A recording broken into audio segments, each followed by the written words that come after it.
कोई साधु को ज्ञान हुआ है या टेस्ट करना हो तो आप पूछ लीजिए कि फर्स्ट कर्म आपका कौन सा था कि जिसकी वजह से ये शरीर मिला। तो एक गुफा में एक साधु लंगड़ा था, वो रहता था, सिर्फ नींबू पानी पी के साधना करता था। अंत ही नहीं आता, जैसे मुर्गी पहले कि अंडा पहला है ना, तो वैसे कर्म पहला कि शरीर पहले। तो हमारे ये भगवान ने, परमेश्वर जो जिसको हम बोलते हैं, उसी ने सोचा कि मैं एक हूँ तो मुझे लीला करना है। तो लीला किसके साथ है? एक अकेला आदमी कैसे करेंगी? लेकिन उसी कर्म, उसी जहाँ ऋणानुबंध होता है वहाँ खींच के ले जाते। कर्म भी सक्रिय है।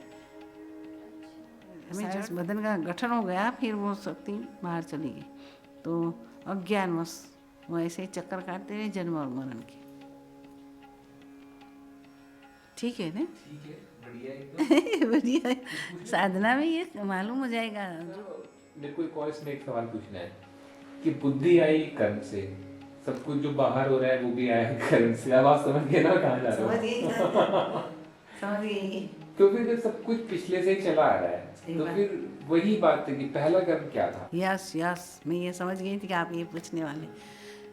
कोई साधु को ज्ञान हुआ है या टेस्ट करना हो तो आप पूछ लीजिए कि फर्स्ट कर्म आपका कौन सा था कि जिसकी वजह से ये शरीर मिला। तो जवाब दे सकेगा तो समझना कि उसको ज्ञान हुआ है। मेरा एक प्रसंग मैं बताती हूँ। मेरे साथ मेरा जो पहला शिष्य था कोडीनार में, वो मुझसे 25 साल बड़ा था, 50 साल का था। तो वह कई साधु संतों के पास जाया करता था। तो मैं जब अमरेली से वेकेशन में कोडीनार चली जाती थी तो अपनी गाड़ी में लेके जो साधु को मिलते थे ना, उसी के पास ले जाते थे। तो इम्प्रेस जल्दी हो जाता था वो। तो एक गुफा में एक साधु लंगड़ा था, वो रहता था, सिर्फ नींबू पानी पी के साधना करता था। तो वो तो एक क्रिया की नहीं कि नींबू पानी पी के ये आदमी जीता है, कितना महान त्याग, ये देखो। तो वो इम्प्रेस हो गया था ने। तो उसी से सत्संग, वो तो समझ गया साधु कि हमारी क्या मानसिक स्थिति है और माता जी की क्या है। तो मुझे बहुत अच्छी तरह सेवा की मेरी।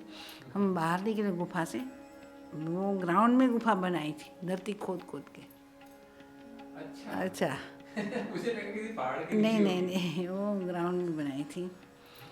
तो फिर मैंने पूछा कि कांति भाई तो इतना क्यों इम्प्रेस हो गया है? उसको पूछोगे तो आपने जन्म नहीं आए साधना का, तो पहला जन्म किस वजह से मिला है? क्योंकि शास्त्र ऐसा कहता है कि कर्म से हम कर्म करते, शरीर मिलता है, शरीर से कर्म करते हैं, फिर मृत्यु होती है तो कर्म हमारे साथ आते हैं, उसी के मुताबिक जन्म मिलता है। तो फर्स्ट जन्म कैसे मिला होगा? तो फर्स्ट कर्म कौन सा था जिसकी वजह से हमें जन्म मिला? पूछ के आओ जाओ उसको। मैंने वापस भेजा, पूछने गया तो वो नहीं मालूम मुझे। जवाब मिला उसको कि वो मैं नहीं मालूम है। वो मालूम होने के लिए तो हम ये साधना करते हैं, ऐसा जवाब दिया। तो ऐसा होता है। तो फर्स्ट कर्म क्या है कि कोई भी साधु को पूछो जो जवाब दे सकता है तो समझना कि उसको आत्मज्ञान हुआ है। इसका बैरोमीटर है, वो थोड़ा बैरोमीटर आदि मीटर लगा के हम जैसे बुखार नाप लेते हैं, ऐसे ही उसको ज्ञान हुआ है या नहीं वो थोड़ा हम माप सकते हैं, वो नहीं माप सकते हम, वो तो अनुभव की बात है। तो पहला जन्म जब आपको ज्ञान हो जाएगा ना, तब मालूम हो जाएगा पहला जन्म क्या है। खुद को ज्ञान होता है ना। ज्ञान कब होता है कि निर्विकल्प समाधि में आप चले जाओगे, बाद में व्युत्थान दशा में आप वापस आओगे, तब मालूम हो जाएगा, जवाब मिल जाएगा। अभी मैं जवाब आपको नहीं दूंगी, आपको ढूंढना है, आपको साधना करनी है ना। जैसे बौद्धिक रूप से ऐसे मैंने सोचा ना, लेकिन सही तो सोचा है ना, कोई ऐसा ही भी आज नहीं सोचते। लेकिन मैंने इसका जवाब जो मेरे दिमाग में आया कौन सा वो है? बताना चाहता हूँ हाँ। आपको। दिमाग में मेरे ये आया कि जैसे लिखा हुआ है कि पहले वह एक था, उसकी इच्छा हुई और वह अनेक हो गया। तो क्या ये, इसमें दो सवाल आ गए। तो यानी इसका मतलब इच्छा करना भी कर्म को यस जन्म दे यस, देती हाँ, है। इच्छा ही करना। और तो पहली इच्छा वही रही होगी। तो पहले इसका मीनिंग ही यही हुआ ना कि जो तत्व को हम आखिरी में मान लेते हैं ना, क्योंकि हम मानते कि हम कैसे पैदा हो, कि माँ बाप ने पैदा किया, उसके माँ बाप ने उसको पैदा किया, उनके माँ बाप उसके, ऐसे हम अनवस्था दोष में पड़ जाते। अंत ही नहीं आता। जैसे मुर्गी पहले कि अंडा पहला है ना, तो वैसे कर्म पहला कि शरीर पहले। तो हमारे नासदीय सूक्ता आदि है ऋग्वेद में, तो वो बताते हैं, इसमें ऋषि मुनि बोलते हैं कि वो ध्यान योगी न अनुगता अपश्यन देवात्म शक्ति। तो यही शक्ति है, वो देखा है, ध्यान योगी न अनुगता देवात्म शक्ति अपश्यन। तो हमारे ऋषि मुनियों ध्यान करते करते समाधि लग गई, तो उसको ख्याल आ गया कि मैंने पहले एक था। समाधि में एकत्व की स्थिति होती है, तो बाद में व्युत्थान दशा में आते हैं निर्विकल्प समाधि से, तो उसको पहला ऐसा लगता है मैं हूँ। जब समाधि में चले जाते हैं मैं हूँ कुछ नहीं रहता, शून्य हो जाते। हम देखोगे, डॉक्टर को बताओगे तो डॉक्टर ऐसा कहेंगे ये तो चल बसा है, मर गया। हार्ट बीट नहीं चलती तो मर गया होता है। डॉक्टर की विद्या से तो यही सोचते हैं ना कि मर गया। देखो यहाँ भी थोड़ा गर्म रहता है, जिसकी मौत हो जाती है। तो आप देखिए यहाँ सहस्रार में ब्रह्मरंध्र में थोड़ा सा गर्माहट रहती है, तो लोग ऐसा मानते हैं कि अभी वो जिंदा है। ये जब गर्माहट बंद हो जाती है तब डेथ सर्टिफिकेट दिया जाता है।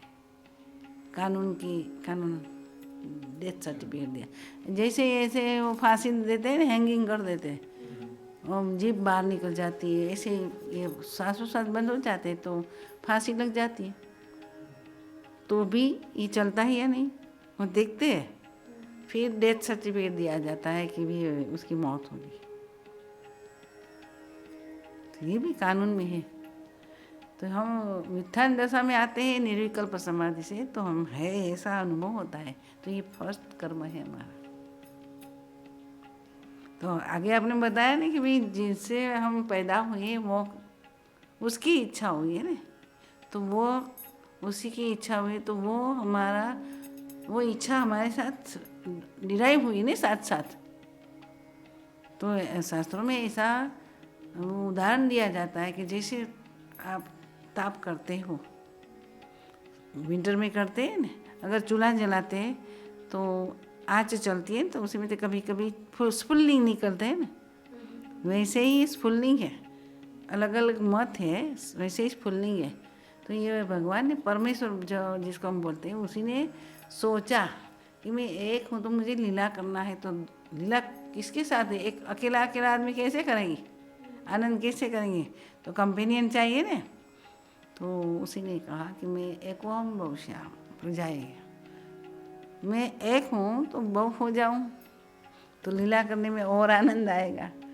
तो धीरे धीरे क्या हुआ कि फर्स्ट कर्म, फिर इच्छा बढ़ने लगी। तो ये इच्छा एक पूरी हुई तो दूसरी इच्छा हुई, दूसरी पूरी हुई, तीसरी इच्छा, ऐसे इच्छा का वो कारवां चला। फिर उसी में हम डूब गए। तो हमारी ये स्थिति हम प्राप्त नहीं कर पाए। ये स्थिति प्राप्त करने के लिए साधना है। एसेंशियल नेसेसरी क्या है कि एक शक्ति जागृत होना चाहिए। सारे इस बदन का गठन हो गया, फिर वो शक्ति बाहर चली गई। तो अज्ञानवश वो ऐसे ही चक्कर काटते रहे जन्म और मरण के। ठीक है ना? ठीक है, बढ़िया एकदम। बढ़िया है। साधना में ये मालूम हो जाएगा, जो लगेगी ना निर्विकल्प समाधि, यानी कि टाइमलेस समाधि। हमारे भारतीय संस्कृति में जो डिक्शनरी देखते हैं तो 1 अरब से ऊपर वर्ड है, शब्द है, और कोई भाषा में है ही नहीं। हमारी भाषा संस्कृत परफेक्ट है। विज्ञान भी आज बोलते हैं कि टोकेटिव जब वो बनाएंगे ना कंप्यूटर, तो उसी में यही भाषा चलेगी और कोई नहीं चलेगी।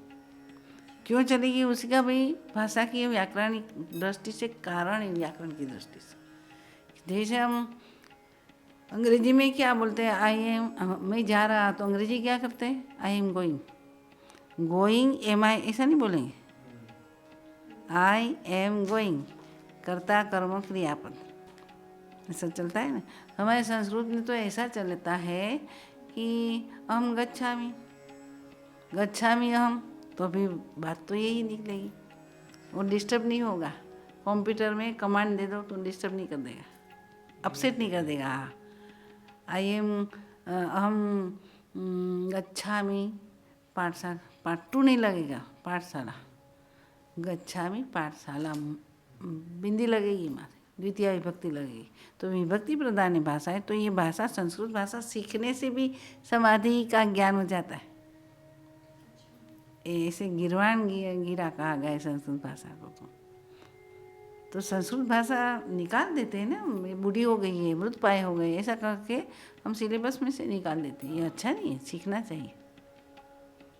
तो संस्कृत भाषा से तो सभी भाषा निकली है। हमारे भारत की जो जितनी भाषाएं हैं, मलयालम, तेलुगु, तमिल, पंजाबी, कश्मीरी, आपकी गढ़वाली, सब वो संस्कृत से निकली है। तो ये मराठी, गुजराती, हिंदी सब सिस्टर भाषा बोले जाते हैं, भगिनी भाषा बोलते हैं उसको, कि कई शब्द उसी में साम्य रखते हैं। तेलुगु, तमिल कोई बोलते हैं तो हम समझ नहीं पाते, लेकिन बराबर ध्यान से देखो, उच्चार जो समझ में आ जाता है, तो कई शब्द संस्कृत के मिलेंगे। मैं तो वहाँ जाके मलयालम में भी, लेकिन उच्चार की वजह से हम समझ नहीं पाते। अच्छा, लिखाई से नहीं। हाँ, जैसे नीर शब्द भी होता वो है नीर मलयालम होता में। है। नको हम ना बोलते हैं नहीं, तो नको बोलते हैं नहीं, नको। कन्नड़ में भी नको है। अच्छा, तो जो ये बात चलती है कि द्रविड़ियन लोग अलग है और ऐसे, ये सब गलत है ना, जो विभाजन करते हैं। ये सब जैसे जैसे सभ्यता बढ़ती चली, वो डेवलप होती चली, वैसे ये हमारी भाषा नहीं है, हमारा वो है नहीं, ये है, ऐसा वाड़ा बंदी हो गई। असल में तो भगवान ने जात बनाई है स्त्री और पुरुष, सब में देखो तो स्त्री और पुरुष ही है। तो खेल करने के लिए बनाया, और एक मकसद भगवान का, परमेश्वर का यही है कि मैंने जो संसार रचा है, तो ये संसार चालू रहे, तो हम उसी में कोई भी कहीं कुछ नहीं करेगा। संकल्प से हमने ये बना दिया, तो स्त्री और पुरुष का जोड़ा बना दिया हर एक योनि में, तो वो सहसयन करेंगे, तो उसके जैसे बच्चे पैदा करेंगे। गद्दा और गद्दी मनुष्य पैदा नहीं करेंगे, गद्दा ही पैदा करेंगे। मनुष्य कभी गद्दा नहीं पैदा करेंगे।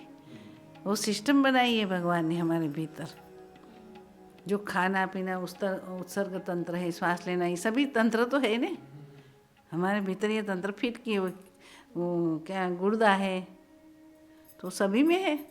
लेकिन ये जाति उनके जैसे बच्चे बनाने के लिए सिस्टम अलग है। उसी जो बैल होता है उसी को भी वीर्य उत्पन्न होता है, और माता जी होती गाय, उसी को भी धार्मिक वो आता है, जैसे स्त्री को आता है ना, वो क्या बोलते हैं उस मासिक धर्म। तो जब वो सिस्टम बनाई है, तो उसी के मुताबिक वो सम्मुख करेंगे, तो बच्चा पैदा हो जाएगा। रज और मादा का वो रज अंड, और वो पुरुष का वो सीमन बोलते हैं ना, वैसे ही ये सिस्टम हर एक योनि में है।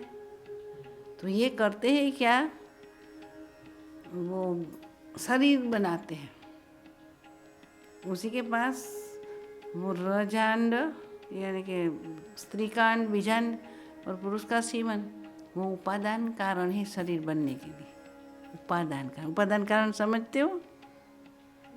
एक दृष्टांत देती हूँ कि आपको कुंभार जो घड़ा बनाते हैं ना, घट कुंभार चाकड़े पर बनाते हैं ना, ये हम देखते हैं ये साल बनी, तो साल कैसे बनी, उसी का उपादान कारण क्या है, बेसिक फंडामेंटल क्या है। ये हमने टेबल बनाया लकड़ी का, तो फंडामेंटल बेस क्या है, लकड़ी है ना। तो लकड़ी कहाँ से आई, सूखा हुआ पेड़ से, तो पेड़ कहाँ से आया जी, तो बीज कहाँ से आया।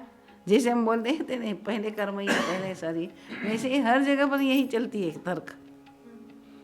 तो भगवान ने ये सिस्टम बनाई है हर एक योनि में। 84 लाख योनि हम बोलते हैं ना, 84 लाख योनि, तो उसी में सब में ये सिस्टम है।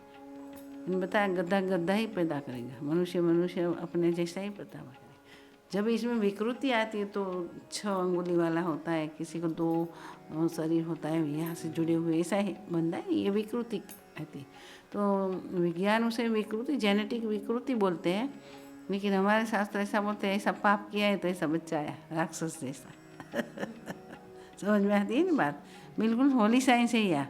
उसमें जैसे जो पैदा हुआ उसका पिछला जन्म उसने कुछ गलत किया या गलत किया है, माँ बाप ने किया होगा। हाँ, तो वो सिलेक्ट नहीं कर पाते माँ, उसी हमने आगे बताया ने, माँ बाप सिलेक्ट नहीं कर पाते, लेकिन उसी कर्म, उसी जहाँ ऋणानुबंध होता है वहाँ खींच के ले जाते। कर्म भी सक्रिय है, हमें जड़ लगता है लेकिन असल में सक्रिय है। अणु अणु में परमात्मा ऐसे बोलते हैं ना, इसलिए सक्रिय है। ये देखो, ये पेड़ पैदा हुआ बीज से, सांस लेता है, सब करता है, अनुभव करता है, फीलिंग करता है। जब उसी की आयुष्य ख़त्म हो जाती है तो वो जड़ जाता है, सूख जाता है, फिर उसी की लकड़ी काट के हम जला देते हैं, उसी से कुछ फर्नीचर बना देते, वो जड़ हो गया। लेकिन पहले तो क्या था, सजीव था ना, धीरे धीरे जड़ हो गया।